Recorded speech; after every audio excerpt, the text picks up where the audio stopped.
안녕하세요. 임동재입니다. 저질과 품격, 그 사이 어딘가. 세상을 뒤집는 우리의 작당 모임. 소파인 클래식에 오신 여러분을 환영합니다. 자, 오프닝 마저 듣고 달려 보시죠.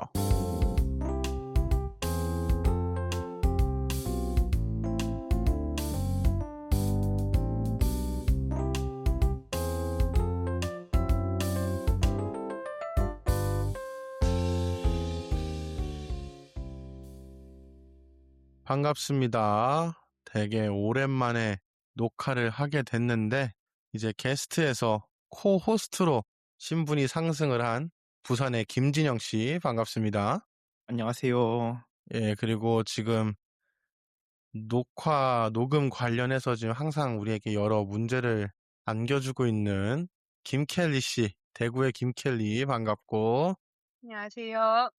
지금도 지금 약간 반응이 한 박자씩 늦는 게 여러분, 이제 제가 마이크가 이상해가지고 지 말할 때마다 뮤트를 풀어가지고 이 지랄을 계속 해야 되는데, 자, 안 그래도 저희가 지금 방금 얘기가 나온 게 이제 유튜브 슈퍼챗을 열어가지고 켈리의 마이크와 방송 설비 환경을 위한 100만 원 모금을 진행해볼까 지금. 121만 원. 121만 원. 오케이. 노트북 120만 원에 마이크 만 원. 구독자 11명이 11만 원씩만 딱 보내주면 완벽해지는. 그러면 진짜 구독자 모두가 죄송합니다. 돈을 낸다면 한 명당 한 2, 3만 원이면 된다. 그치. 2, 3만 원이면은 떡을 치고도 남지. 회식해야지. 회식을 해야지. 그치. 아니, 근데 내가 장담하는 거는 미국 돌아가면 상황이 나아질 거라는 거. 거기 가면 이제 모든 이퀴프먼트가 다 있어. 너 미국 돌아가서도 그 마이크는 싼 거 하나 사라잉? 형처럼. 저거 그러니까 20, 가서 20불, 살라고. 20불짜리 같은 거 하나 사. 응. 근데 우리 하나 더 짚고 넘어가야 될 게 지금 단순히 장비 문제가 아니라 인성의 문제. 그치. 지금 녹화가 갑자기? 우리의 약속이 9시 시작이었는데 지금 9시 5분에 왔어. 9시 5분에. 그니까 테크니컬 디피컬티가 있었다니까. 쏘리. 죄송합니다. 자기보다 지금 반 10년씩 나이가 많은 사람들과 함께 하는데 지금 반백살. 반 100살은 너무했다. 그러니까 우리가 이거 잘 생각해야 되는 게 이제 켈리의 인성이 문제냐 아니면 21시를 알아보지 못한 능지 이슈냐. 아니야. 왜 자꾸. 진짜. 21시 모를 수도 있어. 괜찮아. 켈리는 왜 군대를 안 갔지? 가야 될 텐데 슬슬 나이가 있어가지고. 어쨌든 지금 뻑큐가 날라오고 있습니다. 화면상으로 지금. 어쨌든 뭐 간단하게 근황 업데이트 잠깐 하자면은 우리가 6월 한 달 동안 업데이트를 잘 못했던 게 그 채널의 이제 운영과 편집을 담당하는 임동재 씨의 그 학기 말 이슈로 너무 바빠가지고 업로드가 좀 소홀했던 점 사과드리고. 아니, 이래도 되는 거예요, 근데 채널 운영자가? 그러니까 이게 솔직히 커뮤니티에 공지라도 해주던가. 야, 커뮤니티에 공지를 쓸만한 구독자 수가 없는데 지금 뭔 지금 그 40 몇 명을 기만하는 거야, 지금 오빠? 한 명 한 명이 얼마나 소중한 구독자지, 근데? 켈리한테 3만 원씩 후원해 주실 분들인데 지금 오케이. 다음부터 만약에 우리가 3주 이상, 그러니까 2주, 지금 우리의 목표는 한 일주일에 한 번씩 아니면 2주에 한 번씩 올라가는 건데, 만약에 그거보다 좀 길어질 경우에는 커뮤니티에, 팟빵과 유튜브 커뮤니티에 이제 공지를 올리도록 하겠습니다. 근데 우리 셋 다 사실 학생 신분이라서 학기 말이 되면 바빠지는 건 어쩔 수가 없어가지고, 다들 이제 슬슬 캘린더 보다가 이 새끼들이 한 달 이상 안 올라온다면 학기 말이구나, 바쁘구나, 이해를 좀 해주시면은 너무 감사할 것 같고, 또 그 서머리를 사실은 우리가 헌사랑 챕터 1에서 5 할 때는 안 했었는데 여러분들이 좀 따라 읽으시면서 맞춰서 따라 읽으면서 좀 하면 좋겠다라는 생각에 서머리를 안 했는데, 그렇게 하다 보니까 사실은 너무 좀 이 줄거리적인 내용을 우리가 안 짚고 넘어가는 것 같기도 하고, 또 우리도 하면서 좀 약간 뭔가 좀 비는 것 같은데 라는 느낌도 좀 들어서 서머리를 하고 넘어가도록 하겠습니다. 그리고 마지막으로 우리가 사실 최근에 부산에서 다 같이 한번 봤죠. 그래가지고 또 이제 책쟁이들답게 만나가지고 서점에서 한 1시간 정도 읽으라는 책은 안 읽고 또 수다를 떨다 나왔는데, 거기서 알게 된 사실이 군주론 번역본이 이렇게 많은 줄 몰랐어. 그치. 책장 하나가 거의 군주론이었어 그때. 그러니까. 응. 그래가지고 아무래도 우리가 참고하는 번역본이 뭔지를 좀 이렇게 말씀드리고 넘어가면 좋겠다 싶어서 우리가 공통적으로 읽고 있는 버전은 시카고 대학 출판사에서 나온 할비 맨스필드의 번역본, 영어 번역본을 우리가 읽고 있고 한국어가 필요할 때는 뭐 한국에서 지금 내가 가지고 있는 번역본 중에 그나마 내 마음에 드는 거는 이 페이지 2 출판사의 그 군주론인데 뭐 요거는 사실 쓸 일은 많이 없을 것 같고 그렇게 좀 이런 번역본을 얘네가 읽고 있다 참고를 해주시면 감사할 것 같습니다. 서머리 하고 우리 오프닝 퀘션 던지면서 한번 넘어가 보겠습니다. 6장에서는 자신만의 무력과 비루트로 획득된 새로운 군주국에 대해서 이야기하겠다고 마키아벨리는 밝힙니다. 6장에서 말하는 새로운 군주국은 말 그대로 군주와 군주국 둘 다 완전히 새롭게 시작하는 세핑 군주국을 뜻하고 이를 설명하는 과정에서 가장 위대한 예시들을 드는 점에 너무 놀라지 말라고 마키아벨리는 경고합니다. 신중한 궁수들이 멀리 있는 표적을 맞추기 위해 실제 표적보다 더 높이 조준하듯 위대해지고 싶은 사람들은 가장 위대한 예시들을 목표로 해야 한다고 말하며 마키아벨리는 셋빈 군주의 가장 위대한 예시로 성경의 모세, 페르시아 제국의 키루스, 로마의 로물루스, 그리고 아테네의 테세우스를 듭니다. 이들이 가장 위대한 예시인 이유는 이들이 포르투나로부터 받은 것이 기회, 즉 자신들이 원하는 대로 무언가를 새롭게 만들 수 있는 물질이 제공된 상황뿐이기 때문입니다.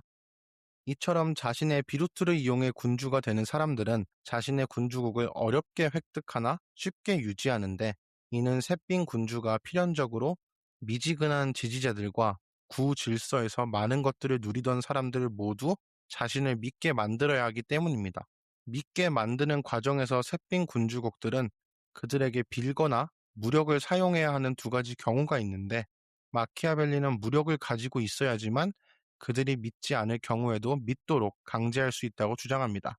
무력을 가지지 않아서 망한 예시로 피렌체를 잠깐 동안 통치했던 수도승 사보나롤라가 있는데 한 가지 흥미로운 점은 여기서 마키아벨리가 믿음이라는 단어를 사용하면서 동시에 셋빈 군주들을 무장한 예언자로 바꿔서 말한다는 점입니다. 6장 마지막에서 마키아벨리는 가장 위대하지는 않지만 그래도 충분히 좋은 예시로서 시라큐사의 히에론을 예시로 드는데 그는 평범한 사인에서 시라큐사의 군사대장으로 선출된 후 군주가 되었다고 말합니다. 마키아벨리는 7장에서 타인의 무력이나 포르투나로 획득된 새로운 군주국에 대해서 이야기하겠다고 밝힙니다. 온전히 포르투나를 통해 군주가 된 사람은 쉽게 군주가 되지만 유지하는 데 많은 어려움이 있는데 포르투나에 기반한 군주국은 너무 빨리 자라 기반이 약한 나무처럼 첫 악천후 때 뿌리채 뽑힌다고 말합니다. 이렇게 짧게 7장의 제목과 연결된 주제를 다룬 후 마키아벨리는 자신의 무력이나 비루투를 통해서든 아니면 타인의 무력이나 포르투나를 통해서든 군주가 된 동시대 인물 2명을 예시로 듭니다. 자신의 무력이나 비루투를 통해서 군주가 된 인물의 예시로 밀라노의 스포르차를 짧게 소개한 뒤 마키아벨리는 체사레 보르지아의 이야기로 넘어갑니다. 체사레 보르지아는 아버지인 교황 알렉산더 6세의 도움과 계략으로 로마냐 지방의 군주가 된 인물입니다. 아버지 알렉산더 6세는 프랑스 루이 12세의 이탈리아 침략을 뒤에서 조종했고 그 대가로 루이 12세의 군대를 아들인 체사레 보르지아에게 빌려줍니다. 여기서 흥미로운 점은 마키아벨리가 체사레 보르지아의 행동들이 비록 그가 포르투나와 교황인 아버지의 힘으로 시작해서 아버지가 죽음과 동시에 같이 망하긴 했어도 신중하고 비루투를 가진 사람이 어떻게 그 힘을 기반으로 뿌리를 잘 내릴 수 있는지에 대해서 자신이 셋빈 군주에게 줄 수 있는 제일 좋은 예시라고 설명합니다. 체사레 보르지아는 아버지가 빌려준 프랑스 군대를 이용해서 로마냐를 획득 후 교황국의 큰 축을 담당하는 콜로나 가문을 축출하고 그들의 세력을 흡수해서 교황청 내 가장 유력한 세력으로 자리매김했으며 교황국의 또 다른 큰 축인 오르시니 가문도 다른 세력들과 함께 일거에 쓸어버렸습니다. 또한 체사레 보르지아는 로마냐를 획득하는 과정에서 자신과 성향이 비슷한 로미로 데 오르코라는 부하를 시켜서 잔혹한 방법으로 로마냐 지방의 질서를 설립했습니다. 그러나 로미로 데 오르코의 잔혹한 방식이 로미로에게 큰 명성을 가져다 줌과 동시에 백성들의 미움을 사기 시작하자 체사레 보르지아는 그 지방에 시민 법정을 설치 후 어느 날 아침 로미로 대 오르코를 반으로 갈라 죽여 광장에 전시했습니다. 이 광경을 본 로마냐 지방 사람들은 만족스러움과 동시에 넋이 나갔다고 마키아벨리는 적습니다. 이 일이 있고 나서 체사레 보르지아는 이탈리아의 다른 곳들도 점령해 나가기 시작했지만 아버지인 교황 알렉산더 6세가 급사하면서 그의 권력도 불안해졌고 그도 아버지를 따라서 큰 병에 걸렸으며 결정적으로 자신의 가장 큰 정적이 새 교황이 되는 것을 막지 못함으로써 몰락했다고 마키아벨리는 서술합니다. 마키아벨리는 8장과 9장에서는 포르투나나 비루투에 속하지 않은 두 가지 경우를 다루겠다고 하는데 8장에서 다루는 건 범죄를 통해 군주국을 얻은 사람들입니다. 첫 번째 예시는 고대의 시라큐사의 참주였던 아가토클레스인데 그는 인생의 모든 시점에서 범죄를 저지르는 것을 서슴지 않았고 그는 군에서 진급을 거듭하여 누구의 도움도 없이 군주가 되고자 했습니다. 그는 시민들과 시라큐사 공화국의 원로원을 모아놓은 자리에서 모두 한 방에 싹 다 죽여버렸고 결과적으로 공화정은 막을 내리고 군주정이 시작됐다고 합니다. 그는 군주가 된 후에도 외적의 침략을 잘 이겨냈고 마키아벨리는 아가토클레스가 포르투나로부터 거의 아무것도 받지 않은 채 군대 내에서 얻어낸 지위를 통해 군주가 된 케이스라고 평합니다. 하지만 마키아벨리는 자기 시민을 죽이고 친구들을 배신하고 신의도 자비도 종교도 없는 상태를 비루투라고 부를 수 없다고 밝히며 아가토클레스의 행적들은 통치권, 엠파이어를 가져다 줄 수는 있을지언정 영광을 가져다 줄 수는 없다고 합니다. 마키아벨리의 말에 따르면 위협을 무릅쓰는 아가토클레스의 비루투와 역경을 견디고 극복하는 위대한 기백을 생각해 본다면 다른 훌륭한 군사 대장들과 비교했을 때 왜 박한 평가를 받아야 하는지 알 수 없다고 합니다. 다만 그의 야만적인 잔인함과 비인간적인 처사들에 합쳐진 그의 범죄 행위를 고려했을 때 그를 가장 위대한 인물들과 비교하는 것은 불가하고 그렇기에 그가 포르투나나 비루투로 얻은 것도 아닌 것을 두고 포르투나 비루투 덕분이라고 말할 수 없다고 합니다. 마키아벨리는 동시대의 예시로는 리베르토를 드는데 리베르토는 아가토클레스처럼 유력 인사들을 일거에 죽여버리고 존속살해도 서슴지 않은 인물입니다. 리베르토가 7장에서 언급한 체사레 보르지아의 속임수에 넘어가 죽임을 당하지 않았다면 자신의 군주국 내에서 잘 영위했을 것이라고 마키아벨리는 말합니다. 마키아벨리는 아가토클레스와 리베르토의 예시가 알려주는 것은 남에게 해를 입혀야 할 상황이 있다면 그것을 한 방에 다 해버리는 것이 중요하다는 점임을 강조합니다. 그래야지 사람들은 그것을 한 번만 맛보기 때문에 덜 분노하기 때문입니다. 포르투나나 비루투에 속하지 않은 두 번째 경우는 9장의 시민군주국입니다. 시민군주국은 한 사인이 동료 시민들의 지지를 받아 군주가 되는 경우를 뜻하는데 이때는 포르투나나 비루투가 꼭 필요하지는 않고 다만 운 좋은 기민함이 필요하다고 합니다. 시민군주국이 되는 과정은 크게 두 가지로 나뉘는데 대중의 지지를 받아서 군주가 되거나 유력자의 지지를 받아서 군주가 되는 경우입니다. 이로부터 모든 도시에서 두 가지 갈등이 발견되는데 대중은 유력자로부터 지시를 받거나 억압당하기를 원치 않고 유력자는 항상 대중들에게 지시를 내리고 억압하기를 바란다는 것입니다. 마키아벨리는 시민군주국 안에서 군주는 항상 대중들의 편에 서야 한다고 조언하는데 대중들이 바라는 게 유력자들이 바라는 것보다 더 들어주기 쉽기 때문이라고 합니다. 또한 대중들이 화가 나면 그 수가 너무 많기 때문에 잠재우는 게 어렵지만 유력자들은 만족시키기 쉽고 유력자들은 지들이 군주랑 같은 급인 줄 알고 행동하지만 대중들은 그러지 않는다고 합니다. 마키아벨리는 9장 후반부에서 대중들의 지지를 잘 활용한 예시로 스파르타의 나비스라는 사람을 드는데 흥미로운 점은 마키아벨리가 또 다른 저서인 로마사 농고에서는 나비스를 군주가 아니라 참주로 표현한다는 점입니다.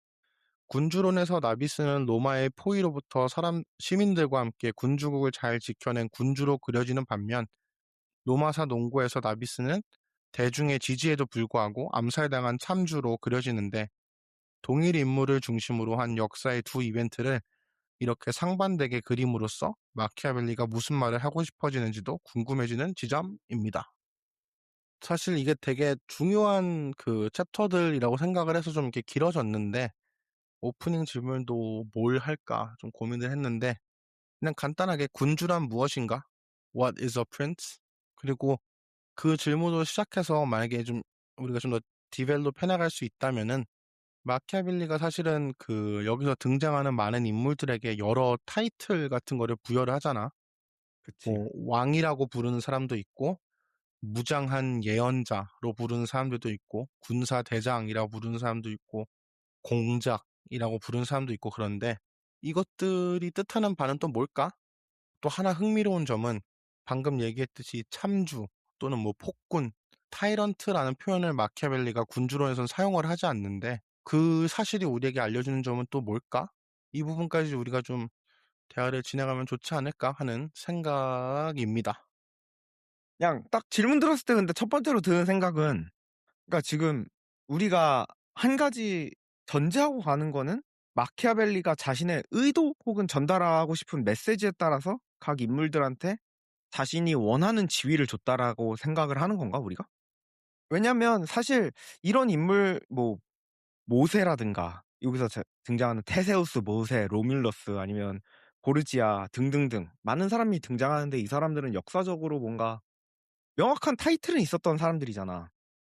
근데 그 무장한 예언가 이런 말은 솔직히 군주로에서 처음 들어본 것 같고 나는. 그런 걸 보면 이런 타이틀들을 뭐 군주, 왕, 무장한 예언가 아니면 뭐 캡틴을 뭐라고 해석했지? 나는 군사대장, 군사대장 혹은 맞아 듀크, 공작. 공작 이런 지위들이 지금 정말 역사적으로 그 사람들한테 주어졌던 타이틀인지 아니면 마키아벨리가 의도적으로 혹은 메시지를 전달하고 싶어서 임의적으로 좀 준 타이틀인지 이게 좀 궁금해지긴 하네. 생각을 못 해봤는데 읽을 동안은. 그럼 오케이 가장 간단한 것부터 생각을 해 보자. 왕이라는 표현도 나오잖아. 응. 프랑스 뭐 찰스든 아니면은 루이 12세든 지칭할 때 이제 프랑스 왕이라는 표현이 나오는데 왕과 군주는 그러면 어떻게 다른가? 그냥 우리 흔히 생각을 했을 때? 솔직히 개인적으로 그냥 책에 벗어나서는 뭔가 다르다라는 생각이 드는데 나 일단 첫 번째로 책에서 왕이라고 지칭하는 사람이 있어? 응. 누구지? 그 챕터 3 장에서는 그 루이 12세를 프랑스 왕이라고 하기도 하고 그렇네. 그치. 프랑스 계열 사람들을 얘기할 때는 그 왕이라는 표현을 쓰고 밑에 저기 뭐야 나폴리 응. 왕국 킹덤 오브 네이플스라고도 하니까 그런 거 보면은 왕이라는 표현을 쓰기는 해. 근데 응. 프랑스는 내가 지금 앞 챕터가 정확히 기억은 안 나는데 프랑스는 뭔가 그때 얘기할 때 절대적인 한 사람이 있는 게 아니라 왕이 존재하고 그 옆에 뭐 함께 좀 만들어가는 느낌 아니었어? 아 그치. 그 4 장에서 얘기 비교할 때는 어. 이제 뭔가 중 터키처럼 중앙 집권화된 그 프린시팔리티 군주국이 아니라 이렇게 군주는 이때 또 여러 명의 영주들이 군주처럼 이렇게 맞아. 다스리는 그런 나라라고도 얘기를 했었고. 그런 의미에서 왕은 그러면 그런 체제 때문에 오는 차이인가가 일단 내 첫 번째 그냥 추측이야. 음. 군주하면 내가 봤을 때는 뭔가 절대 권력 같거든. 음흠. 그리고 여기서 근데 내가 이 말을 좀 하기가 좀 꺼려지는 게 뭔가 로뮬러스, 테세우스, 모세 하면 그 사람들은 좀 절대 권력이었던 것 같기는 해. 신하고 연관짓기도 하고 그 사람들이 유일했다 막 이런 그런 건데 근데 내가 이 말이 왜 좀 꺼려지냐면 로마인들 얘기할 때도 이게 물론 전 챕터긴 한데 그 사람들이 물론 군주로서 해야 될 행동들을 했다라고 뭐 그 사람들이 군주라고는 말하지 않지만 그래도 군주를 빗대서 얘기하는 거 보면 뭔가 절대 권력이 아닌 것 같다라는 생각도 조금 들기는 해. 미안해. 나 에어컨 온도 음. 줄이느라 못 들었는데 한 번 다시 얘기해 줄 수 있어? 그러니까 뭔가 군주라고 하면 유일한 절대 권력자 한 명을 지칭하는 것 같거든. 근데 이 말을 내가 확신해서는 못 하겠는 게 모세나 테세우스나 로뮬러스를 그들을 뭐 군주라고 얘기를 하는 것 같은데 근데 동시에 로마인들이 했던 행동들이 군주가 해야 할 그 최고의 선택들을 했었다라고 하는 걸 보면 그때는 로마의 특정 어떤 왕이나 군주를 지칭한 게 아니라 로마인들 이렇게 다수를 지칭했잖아. 그런 의미에서 '절대 권력자 한 명을 꼭 지칭하지 않아도 되나?'라는 그런 생각도 좀 들기는 해. 형 거에서 쪼금 내가 더 가보자면은 형 말대로 굳이 절대 권력을 가지고 있는 사람만을 지칭하는 표현은 아닌 것 같아, 군주라는 표현이. 형의 음. 그 로마인 얘기도 그렇고. 그러면은 어쨌든 우리가 지금 한 9 장까지 읽으면서 군주들이 가져야 될 뭔가 그런 퀄리티에 대해서도 좀 우리가 많이 본 것 같은데, 그중에 되게 흥미로운 게 무장한 예언자? armed prophets라고 하잖아. 뭔 말이야. 나는 이 말이 세상에서 가장 이상한 말 같아. armed prophet이 도대체 아무튼. 시대적 배경 같은 게 살짝 들어가자면은 음. 거기서 잠깐 그 사보나롤라 얘기하잖아, 그 수도승. 음. 음. 그 양반은 이제 군사 없이 목사 같은 사람이 나타나 가지고 잠깐 동안 통치를 했던 건데, 음. 그 사람이 결국에는 이 마키아벨리의 얘기를 들어보면은 무력이 없어 가지고 망했다는 거잖아. 음. 근데 그와 반대로 그 전에 나왔던 예시들인 형이 말한 모세, 키루스, 그리고 음. 로물루스, 테세우스는 얘네도 어떻게 보면 그 무장한 예언자이긴 한데, 얘네는 예언자인 동시에 이제 힘이 있었다라는 거지. 무장을 했고 안 했고의 차이가 망했고 안 망했고를 갈랐다라는 건데, 그거에 대해서도 좀 우리가 뭔가 볼 만한 내용이 있지 않나? 근데 너는 지금 armed에 포커스를 뒀잖아. 음. 근데 내 가장 큰 질문은 예언가라고 하면 뭔가 신적인 일을 하는 사람들인데 그 사람들이 왜 이렇게 군주와 비교가 되는지. 그러니까 내 머릿속에, 그러니까 이 책을 읽기 전까지 내 머릿속에서 뭔가 굳이 직업이나 통치자들의 카테고리를 나누자면 왕과 군주와 뭔가 군사대장 같은 사람들은 그래 정치 혹은 뭔가 나라를 다스리는 일에 이렇게 카테고리가 묶일 수 있는데, 거기에 예언자가 들어간다라고 했을 때는 나는 이건 약간 좀 물음표거든. 그래 가지고 '왜 굳이 예언자라는 단어를 굳이 썼을까?' 이것도 일단 첫 번째 질문이고, 근데 armed prince라는 말을 만약에 썼더라면 뭐 이건 너무 당연한 말일 것 같다라는 생각이 드는데, 음. 두 단어가 매칭이 돼. 무장한 군주. 너무 당연한 것 같아. 근데 예언자가 무장을 했다? 이것도 좀 안 맞는 것 같거든, 내 머릿속에서는. 그래서 '왜 굳이 예언자라고 했었을까?' 이것도 좀 의문이야 나는. 그러니까 내가 하고 싶었던 말은 ruined prophet이라는 단어를 이 사람이 계속 쓰는데, armed, 아 armed. 진짜 내가 하고 싶었던 말은 이 사람이 지금 무장된 예언가라는 말을 계속해서 쓰는데, prophet이라는 단어는 뭔가 신과 연관된 것 같고 사제와 연관된 것 같은데, 이 단어를 갑자기 정치의 영역에 좀 끌고 온다라는 게 갑자기 왜 예언가라는 단어를 끌고 오지? 이런 생각도 좀 들었고, 그다음에 예언가와 무장됐다라는 단어를 같이 쓴다라는 것도 되게 이상했거든.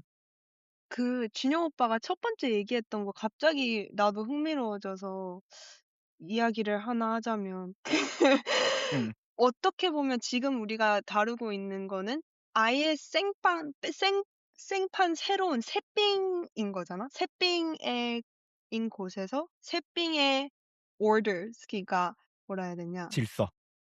질서들을 막 만들어야 되고 이렇게 하는 거면 그렇게 어려운, 그리고 그렇게 뭐라 해야 되지? 진짜 그렇게 difficult한 task들은 진짜 어떻게 보면 신의 영역만이 할 수 있는 그런 task, 그런 의무, 그런 거여서 prophet이라는 단어를 쓰지 않을까라는 생각도 드는 반면, 음.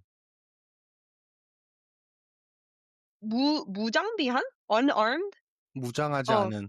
음. 무장하지 않은 그런 예언가들은 왜 끝은 멸망 아니면 망하는 그런 끝을 마주할까라는 생각도 들어. 그러니까 어디에서 그 생각이 들었냐면 24 쪽에 "From this arises that all the armed prophets conquered and the unarmed prophets were ruined." 그러면 장비를 갖고 있는 예언가들은 계속 깨뚫고 계속 새로운 것들을 계속 conquer하는 반면에 unarmed ones는 죽음을 맞이한다? 뭐라 해야 되냐? ruin, 그러면. 그러니까 무장한 예언가들은 계속해서 정복해 나가는데 무장하지 않은 예언가들은 뭐 멸망한다? 파괴된다? 멸망한다가 좀 더 멸망한다가 맞는 번역인지 모르겠네. 내가 가장 적절한 번역을 알고 있지. 좆된다. 뭔데? 된다. 삐 된다. 그치? 그러니까 그 ruined라는 단어가 가진 뜻이 우리가 5장에서도 얘기했지만 꼭 목숨이 뺏긴다라는 표현만은 아닌 거잖아.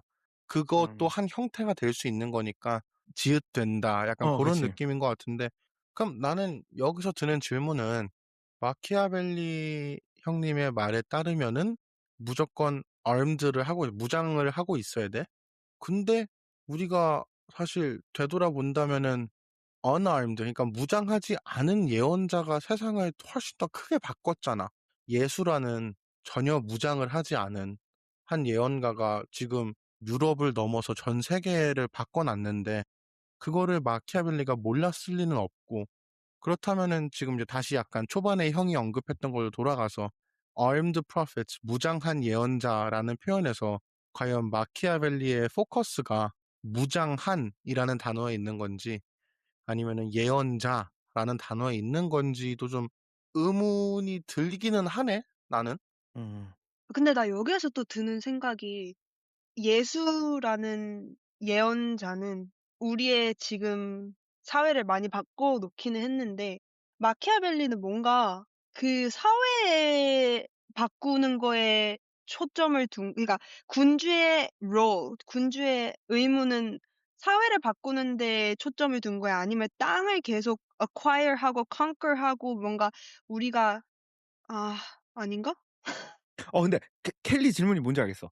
우리가 여기서 지금 초점이 conquer에 있었냐 아니면 뭔가 사회를 바꾸는 데 있었냐라는 건데 나는 그 질문도 되게 좋은 것 같은 게 아까 켈리가 언급해줬던 문장에서 결국 둘을 비교하면서 한 명은 계속해서 정복해 나갔다고 하고 한 명은 뭐 속된 말로 지읒됐다라고 하잖아. ruined라는 단어를 썼는데 솔직히 conquered랑 ruined는 좀 다른 반대되는 말은 아니지 않아? 그래가지고 지금 우리가 되게 약간 군주가 과연 뭘 해야 되는가라는 질문으로 좀 우리 대화가 약간 이어질 수 있을 것 같은데 그 질문을 받아가지고 하나 더 물어보자면은 그러면 체사레 보르지아는 군주인가? 우리가 체사레 보르지아를 군주라고 볼 수 있나?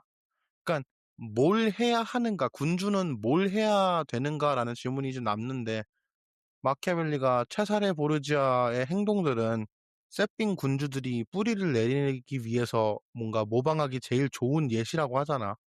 근데 또 내 기억이 맞다면은 체사레 보르지아한테 군주라는 단어를 쓰지는 않거든? 그치. 그런 거 보면은 과연 마키아벨리는 체사레 보르지아를 군주로 생각을 했는가? 만약에 뭐 생각했다면 왜? 아니면 뭐 그렇게 생각하지 않았다면 왜 그렇게 생각하지 않았는지를 좀 얘기해보면 도움이 되려나? 어때? 질문 마음에 들어, 김켈? 어, 아니, 지금 형의 그 의도가 중요하지. 김켈리가 지금 이 질문을 마음에 들어 하는지가 중요한 거야. 지금 계속 찡찡대고 있기 때문에. 아니, 왜? 그냥 해. 나 오늘 그냥 해, 그냥 해. 오케이, 오케이. 혹시 들으시는 분들을 위해서 잠깐 얘기하는데 켈리가 좀 약간 말을 어눌하게 하는 것 같은데 부족한 친구가 아니라 오늘 테크 이슈 때문에 어쩔 수가 없는 거니까 아, 네. 저희한테 계속 지금 불만 접수가 됐거든요. 중간중간에. 이거 저희가 지금 1시간 4분째 녹화하고 있는데 갑자기 뒤집어 엎고 다시 처음부터 해야 된다.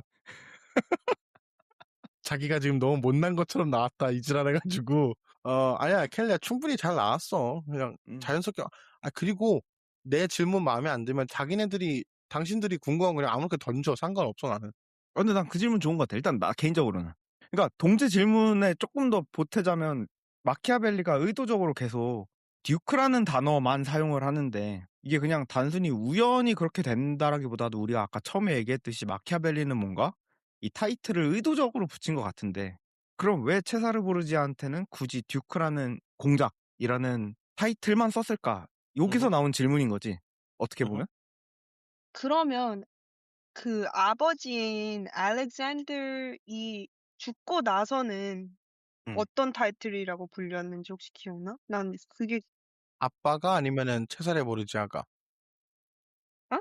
그러니까 체사레 보르지아의 타이틀을 물어보는 거야? 아빠의 타이틀을 물어보는 거야? 아, 체사를 보지야. 계속 공작이었어, 듀크. 근데 아빠가 살아있어서 듀크였나? 갑자기 켈리가 그렇게 얘기하니까 그런 생각도 들긴 하네. 뭔가 이게 진영 오빠가 처음에 얘기했던 약간 절대적 그런 통치권을 갖고 있는 사람이 프린스였다고 치면 체사르 보지아는 뭔가 아빠로 인해서 정말 많은 opportunity를 가졌고 기회를 얻었고 그리고 계속 챕터 7에서 아빠인 알렉산더를 얘기하는 건지 주어가 알렉산더인지 아니면 아들인 체사르 보지아인지 이게 약간 헷갈릴 때가 많잖아. 응. 그렇게 보면 체사르 보르지아를 혼자만의 인물으로 약간 보지 않은 것 같아. 어떻게 보면 그 아버지인 음. 알렉산더의 뭔가 섀도우 그림자에서 계속 있었던 인물로 봤다면 그럼으로 인해서 프린스가 아닌 두크라고 하지 않았을까라는 의문이 들어서 그 질문을 음. 던졌던 건데 근데 만약에 알렉산더가 죽고 나서도 두크라고 불렸으면 좀 맞지 않을 수도 있겠다. 근데 내가 지금 켈리 얘기 듣다 보니까 그렇지. 아빠와 체사르 보르지아를 한 페어로 본다면, 그냥 세트로 본다면, 사실 내가 보르지아 챕터를 읽으면서 계속 들었던 의문이 사실 안 좋은 예시를 꺼내는 거잖아. 그러니까 포르투나로 정권을 잡은 자에다가, 그러니까 운명의 힘을 도움을 받아가지고 정권을 잡았고, 거기에 더해가지고 자기의 군대가 아니라 외부의 군대를 끌어들여서 정권을 잡은 사람이 지금 보르지아라고 말을 하는 거잖아. 그러면 그 예시는 지금 마키아벨리가 말하는 하지 말라는 두 가지 짓을 다 한 사람인 거잖아. 근데 그런 사람을 두고서 이 사람은 좀 배울 만하다라는 거는 내가 하지 말라는 짓 다 한 사람 보고 뭘 배우라는 거지, 뭔가 반면교사라는 말은 절대 아니잖아, 지금. 그치. 근데 켈리가 읽은 대로 좀 읽어보면 이 사람이 군주가 될 만한 자질을 다 가지고 있었는데 아빠 아래서 어떻게 보면 프린스가 되지 못하고 아빠 아래서 계속 듀크로 남아있었기 때문에 운이 나쁜 사람이었다. 그런데 만약 이 사람이 듀크가 아니라, 그러니까 그 공작이 아니라 군주가 됐었더라면 잘했을 거다. 약간 이런 말인가 싶기도 하네. 음. 켈리랑 형이 말한 거에 대해서 나 되게 동의를 하는데 켈리가 아까 아빠가 죽고 나서도 듀크라는 타이틀이 남아 있었다면은 자기 말이 뭔가 좀 안 맞나? 이렇게 의문을 품었잖아. 응. 근데 나는 그것도 의문을 품을 게 아닌 것 같은 게 왜냐면은 7장에 이제 알렉산더 6세의 죽음, 그 교황 아빠의 죽음을 다루는 부분을 보면은 교황 아빠가 그렇게 갑작스럽게 죽음으로써 체사레 보르지아한테 컨설리데이트를 해주지 못했다라고 얘기를 하거든. 그러니까 처음에 알렉산더 6세가 로마냐 지방을 줬잖아. 자기 아들 체사레 보르지아한테. 그거는 확실하게 컨설리데이트 해준 거야. 그건 네 거야라고 인증을 해준 건데 응. 문제는 그 체사레 보르지아가 정복한 다른 지역들은 아빠가 죽기 전에 교황인 아빠로부터 공식적으로 컨설리데이트 받지 못했기 때문에 그렇기 때문에 이제 뭐랄까? 두쿠로 남아있었다라고도 볼 수 있는 거지. 프린스가 아니라. 음. 그러니까 그리고 이거는 약간 내 생각엔 갑자기 연결이 되는 게 엠파이어라는 개념인 것 같은데 체사레 보르지아는 물론 자기도 나름 그 비루투가 있기 때문에 도미니언은 많이 획득을 했어. 그래서 자기 그 개인적인 소유로 지배 아래에 놓긴 했지만 공식적으로 엠파이어, 그러니까 자기의 통치권을 인정을 받은 부분은 오직 그 로마니아 한 지방뿐인 거지. 정복한 다른 지역들에 대한 엠파이어는 얻지 못했다라고도 볼 수 있는 거니까. 그렇기 때문에 공작으로 남지 않았나? 하는 생각이 갑자기 드네. 형이랑 켈리 말 듣다 보니까. 음. 그러면 갑자기 또 의문이 드는 게 킹이 되려면 킹덤이 필요하잖아? 아하. 그러면 프린스가 되려면 뭐가 필요한 거야? 프린시팔리티. 어, 군주국. 프린시팔리티. 그게 아 근데 잠시만. 근데 이 질문이 나는 괜찮은 것 같은 게, 그럼 킹덤하고 프린시팔리티하고 차이가 뭐야? 그것도 되게 좋은 잠깐. 질문이다. 그리고 그 우리가 이게 챕터 1에서 얘기만 하고 정의는 안 하고 갔는데 응, 스테이트도 나오잖아. 그러니까 그치. 우리가 지금 나라의 여러 가지 형태가 지금 나온 것 같은데 스테이트라고 부르는 나라라는 것도 나오고 해석을 어떻게 해야 될까? 왕국? 킹덤이라는 단어도 나오고 그다음에 프린시팔리티, 군주국이라는 것도 나오는데 그러면 이거 세 개는 다른 형태의 나라인 거야? 아니면 뭐가 하나가 위에 상위 개념이고 그 아래 하위 개념인 거야? 아니면 뭐지? 세 개가 어떻게 다르지? 갑자기 이런 질문 좀 남네? 그리고 챕터 7의 타이틀이 of new principalities that are acquired by others' arms and fortune. 이게 지금 체사를 보지아의 얘기인 거잖아? 응. 아닌가? 맞아. 그러면 이 new principality is acquired by Cesar Borgia, right? 그치? 근데 프린스가 되지 못했잖아. 그치. 아니면 그렇게 안 부르잖아. 그치. 그렇게 되면 principality가 있다고 해서 프린스 되는 거는 또 아닌 거네? 아닌가? 아니야, 뭐 그렇네. 그렇게도 볼 수 있는데 약간 조심스럽게 읽어야 되는 부분 중에 하나는 우리가 지금 보고 있는 그 이 맨스필드 버전 26쪽에 보면은 응. 26쪽에서 그 후반부에 to both of the models mentioned of becoming prince라고 얘기를 하잖아. 그 문단 시작이. 응. 나는 이걸 어떻게 읽냐면은 그 7장 제목에서 말하는 다른 사람의 무력 또는 포르투나로 획득한 군주국에 대한 얘기는 그 전에 있는 그 짧은 한 문단으로 끝이 나는 거야. 그리고 나머지 7장에서 다루는 내용들은 앞서 언급한 두 가지의 획득 방법, 즉 자기의 군대나 비루트로 획득을 하거나 남의 군대나 포르투나로 획득하거나 이 두 가지 방법 중에서 하나의 가장 좋은 예시가 보르지아라고 보는 것 같거든, 내 생각에는. 잠시만, 동자. 어? 너 얘기를 좀 더 풀어서 설명해줘야 될 것 같아. 우리는 지금 책을 보고 있으니까 이 내용이 뭔 말인지 알겠는데, 어, 그 처음에 너가 말한 타이틀이 여기서 끝난다라는 것과, 응, 예, 너가 언급한 그 문단부터 어떤 응, 내용인지 대충은 좀 얘기해주고 너가 설명을 해줘야 될 것 같아. 응. 제목은 방금 말했듯이 이제 세핑 군주국, 새 군주국들 중에서 남의 군대 또는 포르투나로 획득된 군주국, 이게 이제 챕터 그 7장 제목이지. 응. 그리고 그 7장의 제목에 맞는 내용은 첫 한 문단뿐인 것 같다는 거지. 첫 한 문단 같다라는 거지. 왜냐면은 뭐 거기서 그런 얘기 하잖아. 뭐 뿌리가 깊지 않아가지고 첫 악천후가 오면은 막 날아간다. 그치. 그렇기 때문에 뿌리를 잘 내릴 수가 없다. 막 이런 식으로 얘기를 하잖아. 그 운으로 획득한 응. 군주국들은. 응. 그리고 나는 그 부분까지가 7장 제목과 완전히 일치하는 내용이고, 그리고 거기서 다리우스 설명하는 거지, 여기서. 막 뭐 그리스의 조그만한 도시 국가들이 어떻게 후딱후딱 망해버릴 수 있었는지. 그게 이제 응. 포르투나 얘기인 것 같고, 응. 그 다음부터는 이제 비루트로 획득한 사람의 예시가 한 명 나오지. 스폴자랑 보르지아.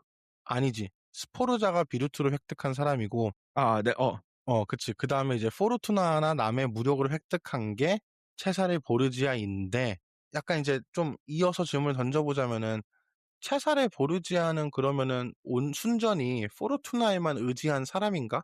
다시 말하면 뭐 체사르 보르지아에 비루투가 있다고 볼 수 있나? 있다고 볼 수 있는 게 마지막에 얘기를 하잖아, 그냥. 이 사람으로부터 배우라고. 으흠.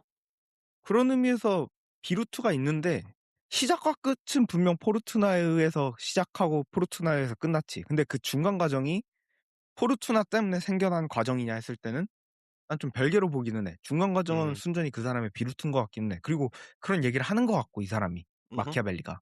음.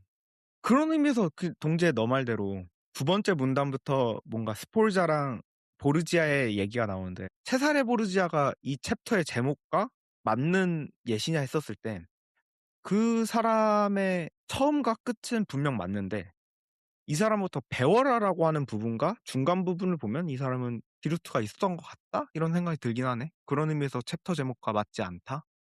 그러니까 뭔가 약간 배울 건 배우고 안 배울 건 배우지 마라 약간 뭐 이런 느낌인 건가? 음. 애매하네. 뭐 오케이. 근데 일단은 우리가 뭐 8, 9장도 다뤄야 되니까 음. 우리가 지금 약간 6, 7장 위주로 다룬 것 같긴 한데 혹시 6, 7장에서 좀 더 다뤘으면 하는 뭐 그런 질문 드는 부분들이 있는 사람 있어?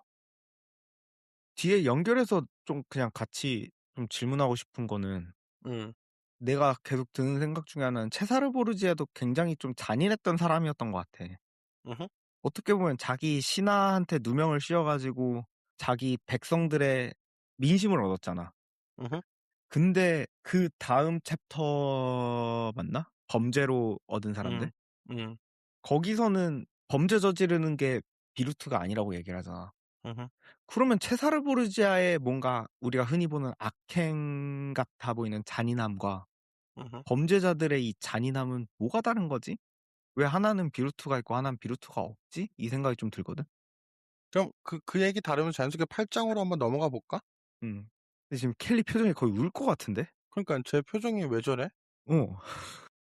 아니 너무 좋은 질문인데 어디서부터 생각을 시작해야 될지 몰라서 머리 그러면 나가네. 응. 내가 하나 읽어볼게. 이거는 음.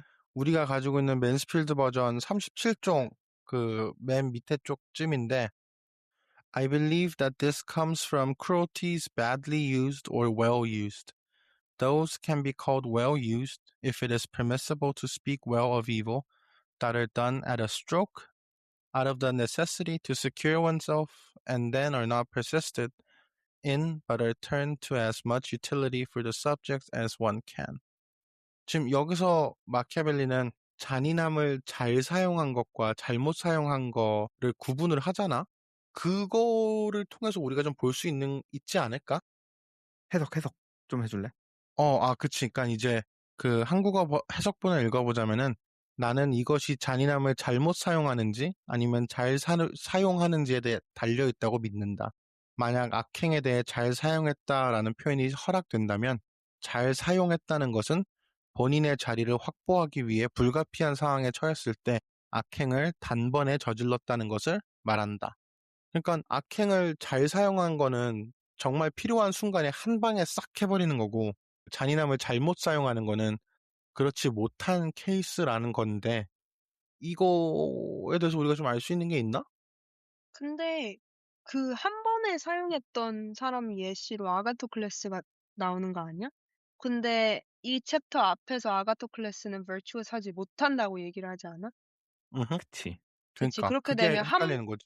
그치. 한 방에 써도 not crime, 안 좋은 행위를 범죄. 범죄를 저질렀기 때문에 비루뚜라는 단어를 쓸 수 없다라고 치면 체사르 보르지아도 한 번에 레미로라는 어허. 사람들 앞에서 머리를 절단하고 그런 미친 행위를 했지만 한 번에 했으니까 한 번에 했더라도 더 나은 evil 악이긴 한데 그래도 virtuous 하지 못해야 되는 거 아니야? 그치. 그러면 한 번에라는 단어가 지금 초점이 아니라 그 necessity to secure oneself, 그러니까 불가피한 상황에 그러니까 자기 자신을 지킬 필요가 있는 상황에 쓰는 악만 정당하다고 얘기를 하는 건가? 거기에 초점이 있는 건가? 근데 그거를 해도 virtuous 하지 못한다고 한 거 아니었어? 그러니까 자기 자신을 지키려고 해도 막 어. 정당방위였어 막 이렇게 해도 어어. 그래도 virtuous 하지 못한다고 얘기를 하는 거 아니었어? 아가토클레스 예를 들면서? 그치. 그치. 그러니까 아가토클레스 부분만 딱 떼놓고 본다면은 이 잔인함을 한 방에 빡 필요할 때 사용하는 게 잔인함을 잘 쓴 거고 그렇지 못하고 막 여러 번에 나눠가지고 지지리부지리 쓰는 게 잘못 쓴 건데 근데 그거를 이제 바로 전장인 7장에서 체사레 보르지아의 케이스와 연결했을 때 뭔가 앞뒤가 안 맞는 상황이 벌어진다는 거잖아. 켈리 네 말은 그치? 그러면은 끝이 다르잖아? 그러니까 아가토클레스는 어찌어찌해서 그렇게 해서 킹덤인가? 엠파이어인가? 뭐야? 근데 프린스. 어. 35페이지에 Yet one cannot call it virtue to kill one's citizens, betray one's friends, to be without faith, without mercy, without religion이라고 하잖아. 으흠. 내가 지금 아가토클레스는 정확히 모르겠는데 적어도 체사르 보르제는 시민을 죽이진 않았잖아. 자기의 신하를 죽였잖아. 그게 차이인가라는 생각도 확 들거든. 내가 지금 형이 딱 그 말 하니까 내가 갑자기 든 생각이 있거든? 어. 뭐냐면은 그 형이 읽은 쪽 그 형 말대로 체사레 보르지아는 자기 신하를 죽여가지고 시민들의 호의를 얻었지. 그치 시민들의 호의를 얻었잖아. 근데 여기 34쪽 형이 읽은데 바로 앞에 맨 밑에서 아이 모기 새끼 밑에서 두 번째 줄을 보면은 One morning he assembled the people and senate of Syracuse as if he had to decide things pertinent to the republic이잖아. 그러니까 다시 말해서 아가토클레스라는 사람이 군사 대장 시절에 그러니까 군주가 되기 전에 사람들과 또 원로원 그 시라큐자가 원래는 공화국이었다는 소리잖아. 응. 공화국의 그 이제 국회의원 같은 새끼들이 다 이제 한자리에 모으고서는 한 방에 싹 죽였다는 거잖아. 응. 그러니까 다시 말해서 그러니까 형이 방금 짚어준 포인트에 더 약간 좀 서포트가 되는 디테일인 것 같은 게 마키아벨리가 어떻게 보면은 이 아가토클레스가 뭔가 벌추어스 비루투가 있다라고 얘기를 할 수 없는 이유 중에 하나가 응. 시민들도 공격을 하고 응. 또 하나 중요한 점은 공화국을 무너뜨렸기 때문이라고도 볼 수 있는 거지. 우리가 5장을 다룰 때도 얘기를 했지만 마키아벨리가 공화국이란 단어를 쓰는 거에 대해서 되게 조심스럽잖아. 맞아. 그렇기 때문에 마키아벨리가 공화국이라는 단어를 사용할 때면 우리가 뭔가 좀 더 주의 깊게 봐야 될 것 같은데 응. 아가토클레스와 체사레 보르지아의 어떻게 보면 비슷한 행위 그치만 그 대상이 하나는 공화정과 시민들을 향해 있다는 거고 응. 다른 하나는 시민들의 호의를 얻었다라는 점에서 비루투와 비루투이지 않은 거에 그 두 가지가 나뉘는 게 아닐까라는 생각도 드는 거지 나는. 음. 되게 날카로운 것 같아. 그 시민들을 향했네, 시민들을 향하지 않았네. 그 포인트가. 그러면 왜 시민들을 향하면 안 되는 거야? 왜 그게 비루트의 기준이 되지? 그러니까 오케이. 마키아벨리가 그렇게 말한 것까지는 알겠어. 근데 그게 중요한 이유는 뭐야? 왜 시민들을 공격하면 안 되냐? 시민들은 안 되고 왜 자기의 신하는 되는지. 그러니까 근데 이 포인트가 그 나중에 뒷부분에서 나오는 것 같은 게 챕터 10이긴 한데 9. 9였나? 아무튼 거기서 시민군주국? 어어어. 바로 다음 장이야. 그러면 9에서 나오는 얘기 중에 하나가 시민들의 호의를 얻으라 그러지. 신하들의 호의를 얻어가지고 시민군주의 군주가 되지 말라고 하잖아. 음흠. 그렇게 보면 마키아벨리가 계속해서 강조하는 게 뭔가 백성, 시티즌한테 어떤 호의를 얻든 아니면 그 사람들의 그 두려움의 대상이 되든 뭔가 그들의 마음에 들어야 된다라고 강조를 하는 것 같은데 그러면 그게 반복돼서 계속 나오는 이유는 뭐지? 그러면 왜 백성들을 중요하게 생각하는 거지? 이 음. 질문이 좀 남는 것 같네. 그러면 자연스럽게 한번 9장으로 가볼까? 약간 형이 이어준 것 같은데 9장에서도 사실 그 형 말을 살짝 수정하자면은 응, 그 유력자들, 그러니까 약간 귀족 같은 애들의 지지를 받아서도 시민 응, 군주국의 군주로 선출은 될 수 있지. 응. 근데 그렇게 선출이 되더라도 걔네들은 이제 토사구팽하고 백성들의 편을 들어주라는 거 아니야. 그렇긴 한데 그래도 질문은 계속 남네. 형이 던진 질문이 왜 계속 시민들 또는 백성들의 그 편을 들어야 하는지가 그게 뭐가 중요하길래 근데 이거 편집할 거면 편집해. 갑자기 드는 생각이 편집하고 싶지 않은데 이런 말 들으면은 어떤 스포츠라고 언급은 하지 않을게. 아 체육관 투표를 통해 가지고 선출된 왕과 그치 근데 그 사람이 보면 그 백성들의 마음을 얻지는 못했잖아. 그치 약간 이런 뜻인가 싶기는 하거든. 그치 이제 진영 형의 말에 한마디로 정리를 하자면은 어. 정몽규 나가라 나는 그렇게 언급한 적 없어. 어 홍명보는 쓰레기다.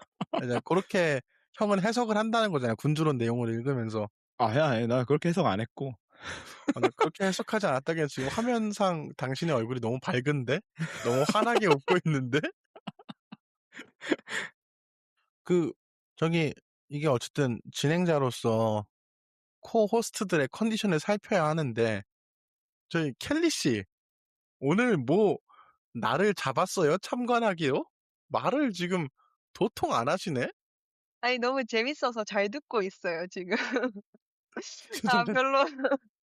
진짜 지랄이다, 저거는. 아, 한 번 이게 리듬을 못 잡으니까 좀 어. 끼어 들어가기 어렵네. 근데 재밌어서 그냥 잘 듣고 있어. 야, 야, 야, 야, 여기 KBS야? 왜 이렇게 방송적인 말투로 하냐, 아니, 너 지금 지금? 나 없이도 지금 너무 잘 가고 있기 때문에 너무, 흥미롭군요. 내가 시청자로서의 약간 피드백을 주도록 하지. 오케이. 그, 시민군주국 조금만 더 얘기하고 우리 마무리해도 될 것 같은데. 근데 뭐, 내가 봤을 땐 9장에서 솔직히 막 크게 엄청 핵심적인 건 없는 것 같긴 하거든? 응, 그냥 그 세상 모든 도시에는 귀족들과 백성들 사이에 갈등이 있다. 요 정도로만 좀 소개를 하고 또 우리가 챕터 진행함에 따라 조금씩 이렇게 또 돌아올 테니까 연결지어서 고때 좀 더 얘기를 해도 좋을 것 같고 켈리가 이렇게 그래도 짧게 한 1분 정도로 오늘 우리 대화를 좀 서머라이즈 해 주면 좋지 않을까. 아 진짜 미쳤나 봐. 그럼 형이 해 줘. 간단하게 그냥 1 분짜리로. 일단 우리가 시작은 내가 지금 뭐 제대로 노트 테이킹을 했는지 모르겠지만 여기 있는 대로 좀 따라가자 보자면 일단 오프닝 퀘스천이 What is a prince? 군주란 뭔가 막 이런 거였는데 그러면서 처음에는 왕과 군주의 차이점을 좀 비교를 했던 것 같아. 그러면서 무장한 예언가에 대한 얘기가 나왔고 그다음에 무장한 예언가라는 이 단어가 도대체 뭐냐?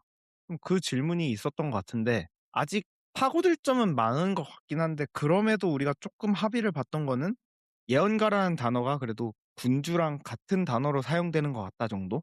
하지만 그 속에 좀 신이라는 종교라는 의미를 담기 위해서 예언가라는 단어를 쓰지 않았을까. 그 다음에 이건 개인적으로 좀 질문이 남아있는 건데 그러면서 그 무장한 예언가와 무장하지 않은 예언가에 대해서 얘기를 마키아벨리가 직접적으로 했고 그걸 켈리가 언급해 줬는데 근데 무장하지 않은 예언가는 누구였을까? 그러면서 우리는 예수라는 인물을 어떻게 보면 뭐 신이라고 불리는 신의 아들이라고 불리는 인물을 가지고 왔는데 그러면서 내 머릿속에는 소크라테스도 그중 한 명 아니었을까라는 생각도 좀 들기도 하고 근데 과연 마키아벨리가 그 둘을 염두에 두고 쓴 걸까? 이건 솔직히 아직 질문에 남고 그럼에도 아까 그 켈리가 언급해준 문장 덕분에 뭔가 그 무장하지 않은 예언가도 있다는 사실은 간접적으로 알려주는 것 같아요. 아무튼 그런 얘기를 하다가 뭐 체사르 보르지아 얘기로 넘어오면서 체사르 보르지아는 그러면 군주였냐? 이런 얘기를 우리가 좀 했었던 것 같고. 근데 아버지가 있었기 때문에 아마 아니지 않았을까. 그 사람이 만약에 군주가 됐었더라면 좋은 군주가, 그러니까 그 좋은이란 말도 비루트가 있는 군주가 됐었을 것 같은데 아버지 때문에 안 되지 않았을까 정도로 우리가 추측을 하고 좀 남겨둔 것 같고. 그리고 그 부분에 있어서는 아직 질문인 것 같고. 정말 군주였는지 아닌지. 그러면서 마지막에 와가지고 뭐 킹덤, 프린세팔리티, 스테이트 뭐 이런 얘기 잠깐 하면서 시민군주국 얘기하다가 끝난 것 같네. 근데 시청자분들께 뭔가 한 가지 우리의 변명 아닌 변명을 해보자면 개인적으로 이 책을 하면서 우리가 가장 크게 겪는 어려움이 책의 문장 하나하나를 더 파고들기 시작하면 얘기할 게 정말 많은 책인데 그렇게 하자니 너무 팟캐스트가 어려워지고 그렇다고 우리가 오늘 한 것처럼 짧게 뭔가 언급만 하고 넘어가자기에는 또 마키아벨리의 그 뜻을 우리가 다 찾아내기엔 좀 어려운 것 같아가지고 그 사이에 좀 어려움이 있는 것 같아 우리가 이 팟캐스트를 하면서. 뭐 잘 정리해 준 것 같고 응. 마음 같아서는 이제 켈리한테 라스트 월드 없냐고 물어보고 싶지만 그랬다간 죽일 것 같고 일단은 형이 잘 정리해 줬으니까 이렇게 마무리하고 응. 또 이제 우리가 10장, 11장도 다뤄야 되니까 응. 그때 녹음할 때 또 다시 한번 보도록 합시다. 예. 오케이.